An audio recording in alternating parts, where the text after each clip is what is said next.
मनोज जरांगे पाटील यांनी मंत्री छगन भुजबळांवर पुन्हा एकदा निशाणा साधलाय। दंगल घडवणं हे भुजबळांचं स्वप्न आहे, पण ते स्वप्न मी कधीच पूर्ण होऊ देणार नाही असं जरांगे पाटील म्हणतात। आपल्या विरोधात किती जातीवाद झाला तरी आपण जातीवाद करायचा नाही, कुठल्याही ओबीसी बांधवांना त्रास द्यायचा नाही असं आवाहन जरांगे पाटलांनी केलं। पुन्हा मुंबईत येऊन आंदोलन करण्याचे संकेतही जरांगे पाटलांनी दिले।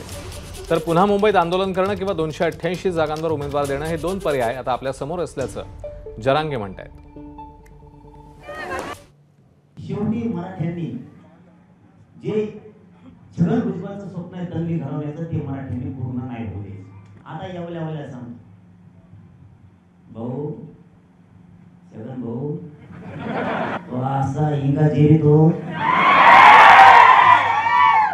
तू आमच्यात काढी लावतोय। मी तो ह्या लय पुढचा आहे, तू बळच माथार घाला रक्त जळलं तू अंगाला म्हणून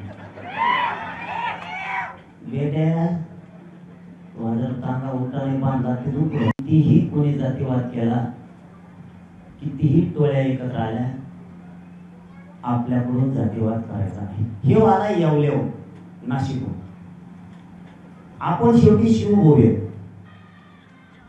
हे दंगल घडून मारामाऱ्या लावून भांडणं लावून निघून जाईल, त्यांना बरोबर करून आपण नाही करायचं। आणि या राज्यभरातल्या ओबीसी साठी नाही करायचं। गावखेड्यातला ओबीसी मराठा एक आहे। आपल्या पुढे दोन पर्याय आहेत, पुन्हा मुंबई नाही। दुसरा पर्याय ते आपल्या उलट लगे यांचा तांगा उडलायचा पुरा ठेवायचा।